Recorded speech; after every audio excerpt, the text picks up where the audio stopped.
Bom, olá, meus amigos. Nosso primeiro encontro aqui para a gente trocar uma ideia sobre Fausto do Goethe. Temos aí longos 3 meses pela frente e essa meta dessa semana foi uma meta super tranquila, porque vocês só precisariam ler até o prólogo no céu. Quem tem o hábito terrível de pular prefácios, como eu pessoalmente tenho, ficou com pouquíssimas páginas aí para fazer a leitura durante essa semana, então eu acho que todo mundo conseguiu adiantar aí a leitura e conseguiu estar a par com as nossas metas semanais. E eu pensei, bom, é uma meta tranquila, uma meta curta, tem pouca coisa para falar sobre essa meta. Leda engano. Pegue seu café, o seu uísque, o seu vinho, porque essa nossa conversa será uma conversa grande, ao que tudo indica. Bom, a nossa contextualização sobre a vida do Goethe, a contextualização sobre o contexto histórico no qual a obra do Fausto se insere, já foi feita lá na série Demônios na Sua Mente, que você encontra à sua disposição aí na sua plataforma, em uma série de 7 longas aulas. Nós guardamos a última aula para o final da nossa conversa de Fausto, e lá nessa série a gente já fez assim um traçado histórico maravilhoso, modéstia à parte, sobre a figura do diabo na literatura e sobre como ele veio a se transformar na figura do Mefistófeles, que nós já tivemos o desprazer de conhecer logo nessa primeira meta. E o que a gente percebe com o Fausto especificamente, agora já falando da obra e deixando as contextualizações históricas a cargo lá da série que a gente fez, é que logo no início, logo na dedicatória, a gente já encontra uma atmosfera bastante sombria. A gente encontra uma atmosfera carregadíssima. A gente encontra um narrador pedindo, como todos os outros narradores de épicos, a Divina Comédia, Paraíso Perdido, e Odisseia, Ilíada e por aí vai, a gente já o encontra pedindo inspiração à musa. O que é essa inspiração à musa?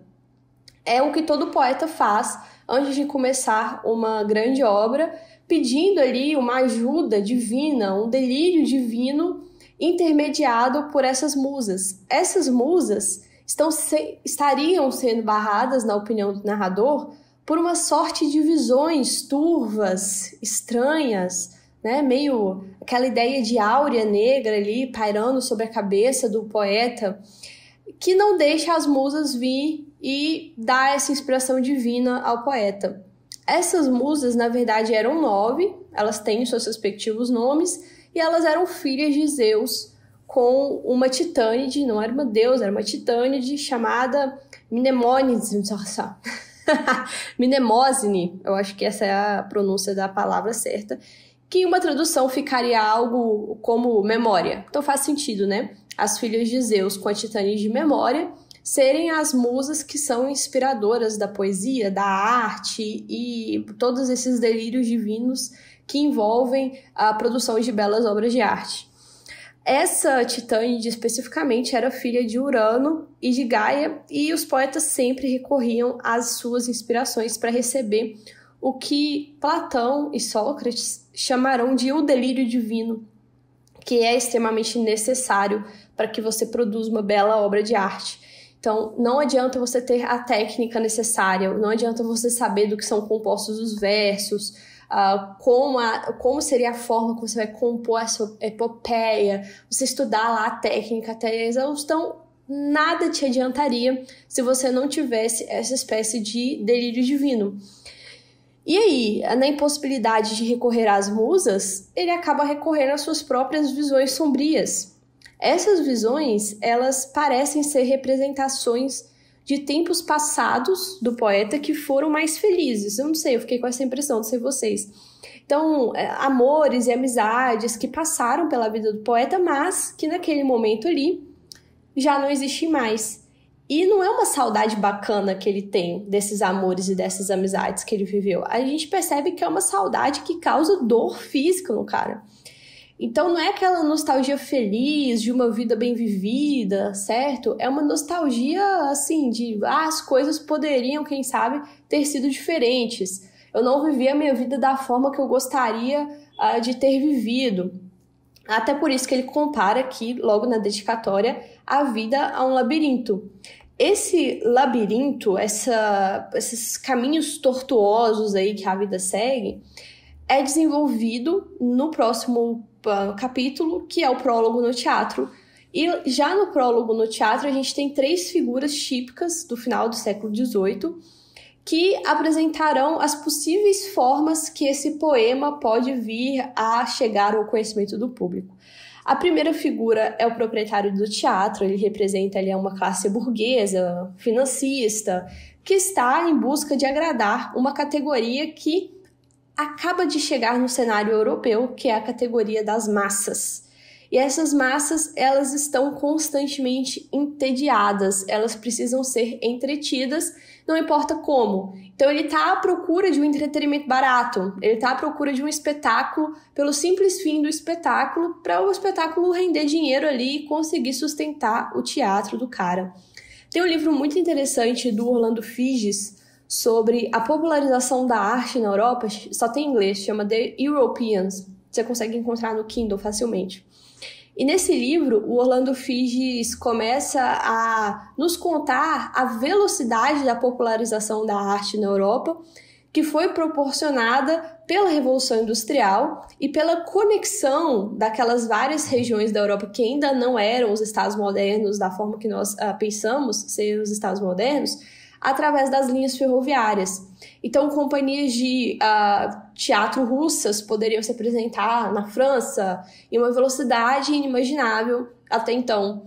E a reprodução das obras de arte, das pinturas, também agora começa a ser feita em um ritmo frenético. Você começa a popularizar algo que antes era restrito a uma elite bem elitizada mesmo, a menos de 1% da população. Então, as massas começam a ter acesso a esse tipo de cultura, e o proprietário do teatro está aqui representando essa face dessa nova geração europeia que precisa se preocupar com fazer dinheiro e tudo que envolve fazer o dinheiro. E o poeta, óbvio, está preocupado ali com a verdade, com o V maiúsculo da arte. Ele está preocupado com a estética, ele está preocupado com a imortalidade, com se fazer imortal através da sua arte. Só lembrando que no banquete do Platão, o Platão coloca na boca do Sócrates essa possibilidade de você se fazer imortal, não só através, por exemplo, de constituir uma família e de você se imortalizar através dos seus filhos, mas também, principalmente, uma das formas mais sublimes de imortalidade é você deixar grandes obras para a posteridade, por exemplo, Homero ou as legislações de Solon e tudo.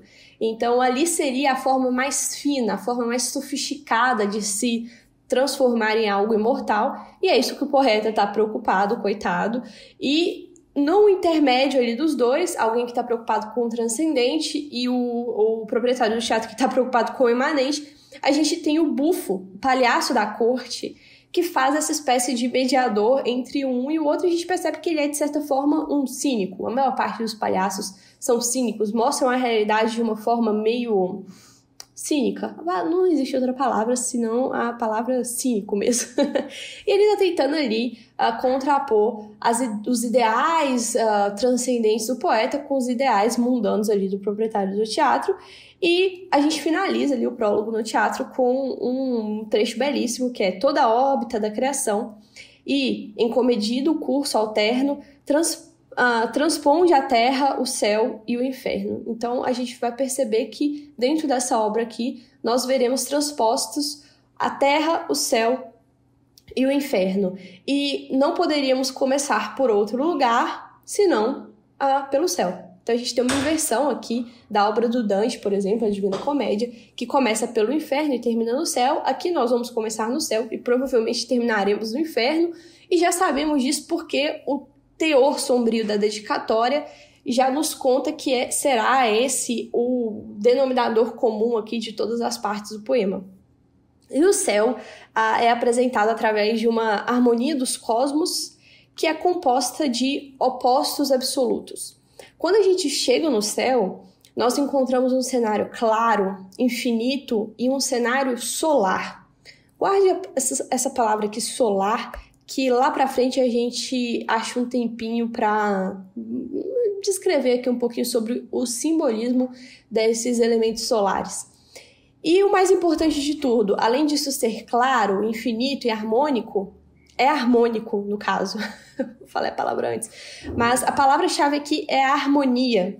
Então, nós temos a ideia de que o cosmos é uma harmonia divina, e é uma ideia que já aparece em Santo Agostinho, a gente comentou sobre isso lá na série Demônios da Sua Mente.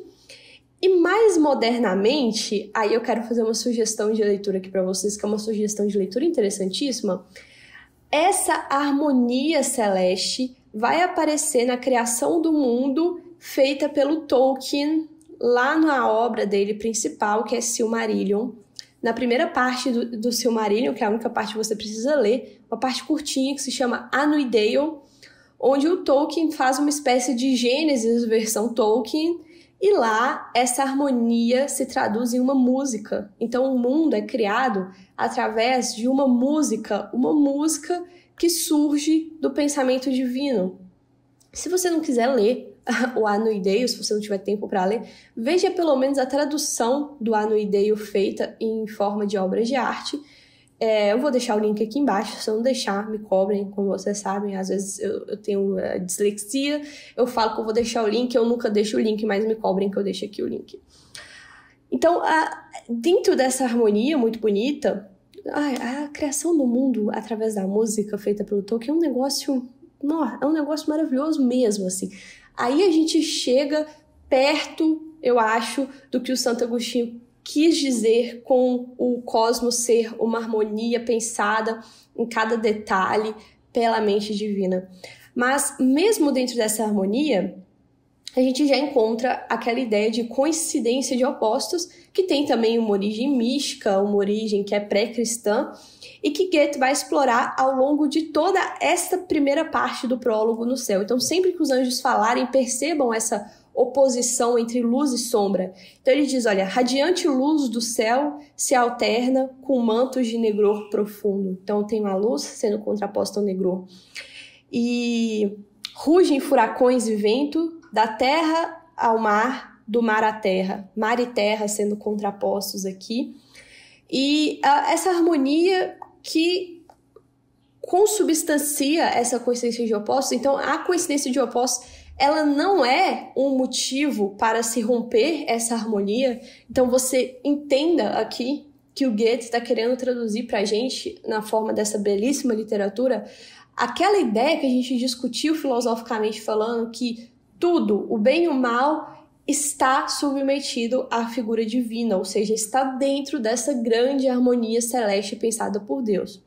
A única coisa que é capaz de abalar essa harmonia celeste é a chegada do Mefistófeles. Bom, o Mefistófeles, ele não vê essa harmonia de jeito nenhuma, ele só consegue ver o caos e o sofrimento humano. Ele diz, olha, seria melhor, meus amigos, uma opinião cínica, né, óbvio, que a raça humana nem existisse. Por que você criou? Por que você deu o dom da vida a esses serzinhos para eles sofrerem tanto? Ele fala, eu vim de uma volta, acabei de chegar aqui de uma volta pela Terra e tudo que eu vi foi sofrimento. Será que não era melhor que esses carinhas nem existissem? E a resposta de Deus é uma resposta ótima também, é uma resposta que tem um tonzinho que o Machado de Assis vai usar aqui na maior parte das suas obras que lida com o divino. É uma resposta tipo, você só vem aqui para reclamar, é impressionante, você nunca vem aqui para falar que a sua vida tá boa, você nunca vem aqui para falar que você viu algo bonito, você só vem aqui para reclamar, né, meu amigo? Acho que todo mundo conhece alguém que tem uma faceta mefistofelística, assim, aquela pessoa que não importa em qual momento da vida que você encontra, ela está sempre reclamando, a vida dela nunca tá boa, tá sempre faltando dinheiro, ela tá sempre doente, ela nunca consegue fazer as coisas que ela precisa fazer, porque sempre a culpa é do outro, sempre tem alguma coisa que acontece, porque ela é uma oprimida, ou porque, eu queria fazer, mas fulano só faz porque tem um pai que dá as coisas. Todo mundo conhece essa pessoa que vive de reclamar, e aqui ela está sendo brilhantemente representada na figura do Mefistófeles. E a conversa que o Mefistófeles tem com Deus reflete até os mínimos detalhes a conversa que Deus tem com o adversário lá no livro de Jó. É claro que o Goethe desenvolve um pouco mais o texto bíblico, que é bem condensado, bem enxuto. Os textos bíblicos são sempre muito enxutos, é impressionante. Então, o Goethe desenvolve um pouco mais essa conversa, mas os termos são mais ou menos o mesmo. Assim como o adversário lá em Jó, o Mefisto tem o livre trânsito na corte celestial, o que acaba o ligando, o adversário, Mefistófeles, aos filhos de Deus, que em hebraico vocês já sabem que é Bene Ha-Elohim, e que depois lá nas traduções da Bíblia pro latim virarão anjos. Então a gente já sabe que eles têm alguma ligação, e essa ligação será desenvolvida pela teologia, com os anjos, porque eles têm esse livre trânsito na corte celeste. E aí Deus chama a atenção do Satanás para Jó, e aqui Deus chama a atenção do Mefisto para Fausto. Vocês observem que a ideia não parte do adversário. Aí não é o adversário que rodou pela terra e falou: eu estava lá vendo o seu servo Jó, né? Que cara legal. Ou então eu estava lá vendo o seu servo Fausto, que cara bacana. Não. É Deus que chama a atenção do inimigo para esses pobres coitados, que são tidos ali como exemplos de servos exemplares. Vocês percebem que Deus está jogando aqui com o inimigo e ele nem percebe que ele está caindo dentro do jogo divino? Mas é mais ou menos isso que acontece. Fausto, no plano divino, já está salvo. Então já existe um destino traçado ali para ele, não importa muito o que ele faça. Deus diz que, olha, daqui em breve eu levarei a luz. Então ele já está dizendo que os planos dele são que o Fausto eventualmente será salvo. Mas aí o inimigo descarta esse plano maior divino e faz uma aposta. E o importante é que vocês percebam que essa aposta é unilateral, não é uma aposta bilateral. Então não existe Deus apostando com o adversário, nem no livro de Jó e nem aqui no Fausto do Goethe. É sempre assim, o adversário fala: você quer apostar comigo? E aí Deus não fala: quero. Ele fala: pode ir lá tentar, entendeu? Porque ele já sabe que no final das contas, essa é uma aposta perdida para o adversário. E tanto no Fausto quanto no livro de Jó, existe a ideia de permissão divina para que o adversário teste aquele fiel específico. Então, aqui no Fausto do Goethe, a gente tem ele falando assim: olha, se me permites, eu preciso desta permissão, tenho em mira levá-lo pela minha estrada. E esse tendo em mira levá-lo pela minha estrada só acontece porque Deus fala: ok, eu permito que você faça essas coisas. Então, tanto no livro de Jó quanto no Fausto, o mal está subordinado ao bem, que é Deus, e as coisas ruins acontecem somente com a sua permissão. Essa é uma distinção muito importante. E a estrada aqui posta na boca do Mefistófeles assume uma carga simbólica de pecado. E essa é uma carga simbólica interessante que eu repito várias vezes quando a gente está falando de estradas. No meio do caminho, no meio da estrada, eu me vi perdido na floresta, lá na Divina Comédia, ou o desviar da estrada que a Eva faz para comer o fruto, lá no Paraíso Perdido, do John Milton. Então, a literatura consegue captar sutilezas desse simbolismo, como aqui consegue captar. Ele fala: olha, se você me permite, eu vou levá-lo pela minha estrada. E estrada aqui está associado diretamente ao pecado. Vamos entender a etimologia da palavra para a gente entender um pouco melhor essa associação. E essa etimologia está no livro que eu recomendo várias vezes. Vocês já estão cansados de me ver recomendar esse livro, que é o Em Busca do Paraíso Perdido, As Utopias Medievais, do professor feudalista Hilário Franco Júnior, que sai pela editora Minêmina. Já recomendei várias vezes. Lá na página 28, o Hilário Franco Júnior diz assim: olha, o cristianismo estabelece a contraposição de dois estados. O primeiro, anterior ao pecado, quando Adão e Eva desfrutaram daquele lugar de delícias a que se referem muitos autores medievais. E o segundo, posterior ao pecado, quando expulsos, Adão, Eva e toda a sua descendência ficaram sujeitos aos males do exílio. À estabilidade emocional e espacial do Éden, sucederam-se angústia e locomoções constantes, Se o homem medieval circulava muito, era um homo viator, na expressão da época, tal condição, tanto quanto as razões materiais, devia-se àquela busca. Já no latim clássico, errare é tanto vaguear, andar sem destino, como se afastar do caminho certo. E nas duas acepções é um termo paralelo a peccare. Daí, errans e peccans designarem a pessoa que dá um passo em falso, no sentido literal e figurado.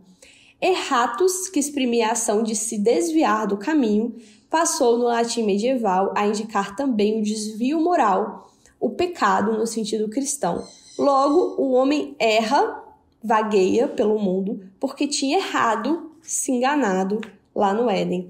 Então percebam a associação aqui de errar e pecar que você consegue ver na associação de levar ali pela estrada do mal. E algo muito parecido também acontece quando Deus passa a ideia de que a ponte é guardada pelo mal. Essa ideia da ponte é uma ideia que aparece de forma recorrente no folclore e nos simbolismos religiosos. É a associação simbólica da ponte e da porta estreita. Então você tem sempre uma ponte que é guardada por um espírito maligno e você só pode passar dessa ponte caso você consiga distrair esse espírito maligno ou bolar ali um estratagema para fugir desse espírito.